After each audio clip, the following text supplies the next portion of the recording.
When I was trying to decide what game to play in my first YouTube video, almost 4 years ago now, Spooky's Jumpscare Mansion seemed to be the obvious choice. I had seen Markiplier's playthrough a few years prior, but I didn't know a ton about the game beyond my vague recollection of that playthrough. From what little I had seen, it seemed to be the perfect choice. Fairly easy, easily split into different parts, and it was even available for free. So I took my ancient laptop, grabbed some headphones with a microphone attached, downloaded OBS, and started the game. That first video is practically unedited. My audio sounded terrible, the game was running terribly, and I'm desperately pretending like I don't know anything about the game the entire time. So of course it's my most viewed video. I then procrastinated recording another episode for a while, and when I finally did, I'd procrastinate recording the next one for even longer. Eventually I realized I just needed to sit down and complete the game, which I did. Because of my procrastination, several issues with the save file happened, meaning I had to replay sections I had already beaten. Several times. This fragmented, scattered way I played the game absolutely impacted how I experienced the game.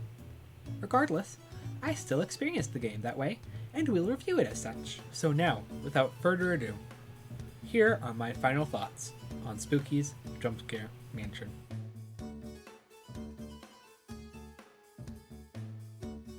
This will probably be the shortest section of this video, because there isn't much I have to say. I like the style of the game. I love how the two-dimensional characters stand out in the three-dimensional environments. The cartoon designs are simple but detailed, and everything in the environment is in this cutesy cartoon art style.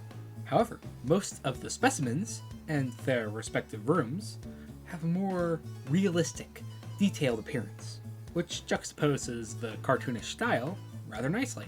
There was some clipping with the water pump in room 910, but otherwise any clipping issues weren't noticeable.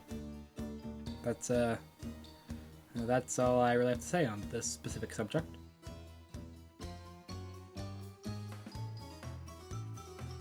This is the part of the game that I dislike the most. Almost everything in Spooky's Jumpscare Mansion is tied to one mechanic: walking. Every specimen has a special mechanic that utilizes, or negates, walking. The goal of the game is to reach room 1000, which you reach via walking. Half of the specimens simply chase you, which you can avoid by sprinting away. This stinking specimen requires you to slow down and let it catch up, or it'll become faster than you. Specimen 6 requires you to look at it while you keep walking. Specimen 12's rooms are longer, but they give you safe spots to recharge your stamina. Specimens 5, 7, and 8 mess with your environment to distract you from walking, but you can easily outrun all of them. Most of the specimens can also float through walls and fly over pits. A lot of the specimens are mechanically the same, and a couple of them could probably be combined into one pretty easily. The issue is with the end goal of the game: reach the 1000th room.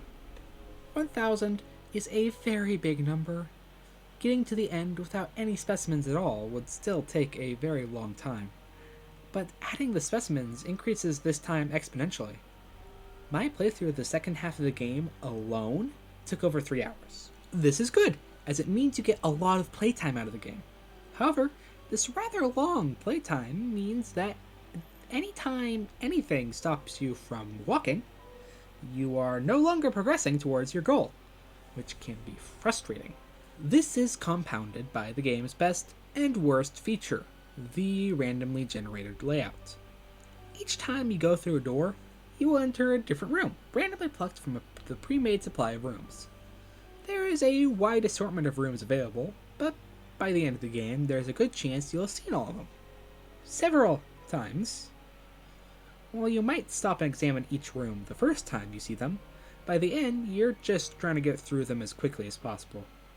You could easily get bored while running through the same rooms over and over and over and over and over and over again.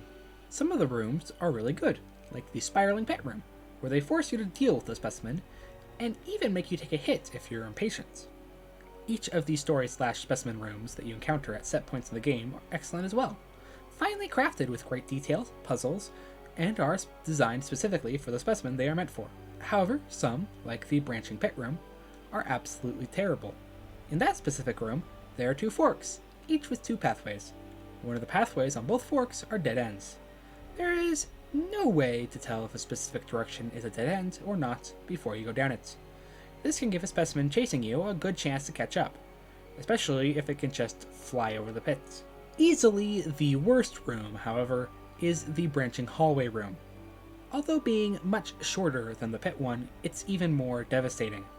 There's a door on either end of the branching paths, but each time one of them will be randomly locked. You cannot tell if it is locked until you reach the door. When you turn around to go to the other door, you will be placed right next to the entrance door, just as the specimen enters. This can be devastating, especially if the specimen does a lot of damage in a single hit, has a really quick attack recharge, or if you already lost a significant amount of health. There is nothing you as a player can do to prevent this or tell which side is correct, meaning it's a coin flip every time on whether you live or die. Dying to this room can be especially frustrating because you couldn't do anything to prevent it. You may have noticed that I haven't mentioned one key mechanic that you get in room 553, the axe. You actually get to use the axe as a weapon, so you are capable of defending yourself. Each time you hit a specimen, the number of rooms they'll chase you through decreases. However, in order to hit them, you have to get close to the specimens, meaning there's a good chance of them hitting you back. It's a good, balanced system where you can take a chance of losing health in exchange for less time being chased. It's a good mechanic, and I like it a lot. Except for the fact that it's practically useless. The axe just doesn't work on almost half of the specimens, and most of the ones that are effective don't like spawning past room 500. And even with the specimens you can hit, hitting some of them just makes things harder for you. Specimen 11 will teleport to a random point of the room, potentially ending up somewhere even worse for you. And the stinking slug automatically transforms from its slower, more manageable form to its smaller, more dangerous form. Not only is the axe useful in very limited circumstances, but it is entirely possible for a player to just not know that the axe is actually useful. The very first specimen you meet, every time after picking up the axe, is immune to it. If you try to attack it, you will die. Therefore, someone might come to the conclusion that the axe doesn't work on any specimen, especially if they encounter another specimen that's immune right afterwards. The axe also feels really light, like it isn't really part of the world, and it is incredibly hard to tell if and when you hit something. Aiming and timing are very hard to determine.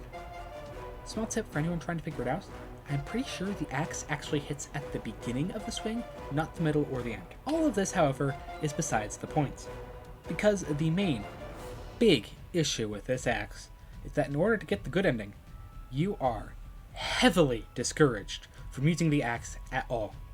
That means in order to get the best ending, all that good choice-based balance is thrown completely out the window.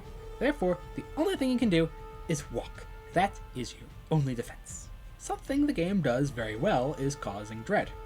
Randomly, anytime you enter a room, one of the specimens you've encountered already may start chasing you. You never know when this is going to happen, so every time you enter a room, you're on edge. Specimen 1 will also pop out at you randomly, and if you aren't ready for it, or are being chased by someone else, this can easily make you jump. Now, a lot of the issues I have mentioned so far probably work much better in the Endless mode. The game is clearly designed to be a modular, arcade-like experience. Many of these gripes would work much better when your only goal is to get as far as you can, and not a specific room number. However, in a story mode, these design decisions kind of bog down the game. While there is easily more I could talk about on this subject, I don't think that I'm good enough at recording or editing to give it the quality it deserves. So then, let's move on to the last section.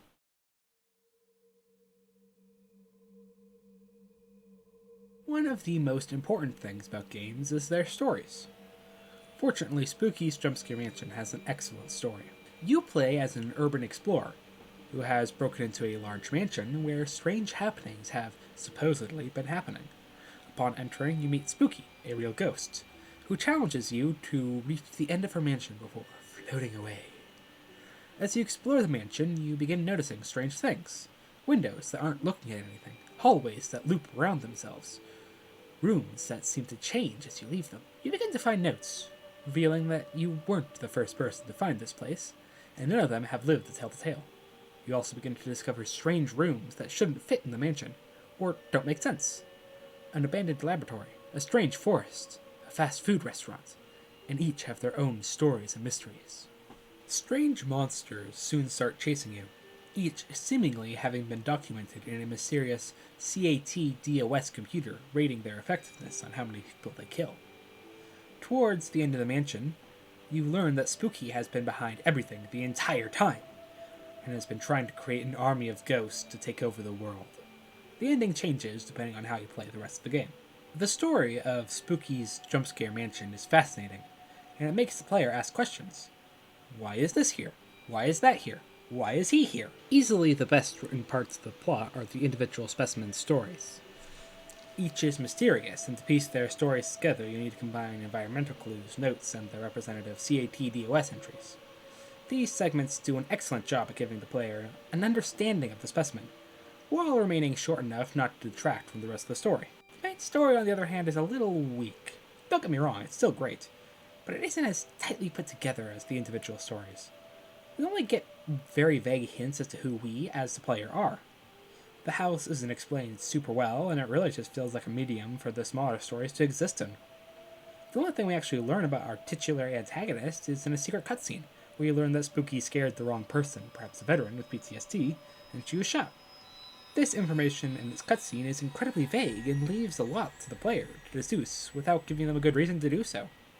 The story feels overall like more like an anthology of smaller games than less like a single, unified game. I really want to do a giant deep dive into the story of Spookies, but it would probably take too long, and once again, my editing skills are not at the point that I could give the topic the respect it deserves.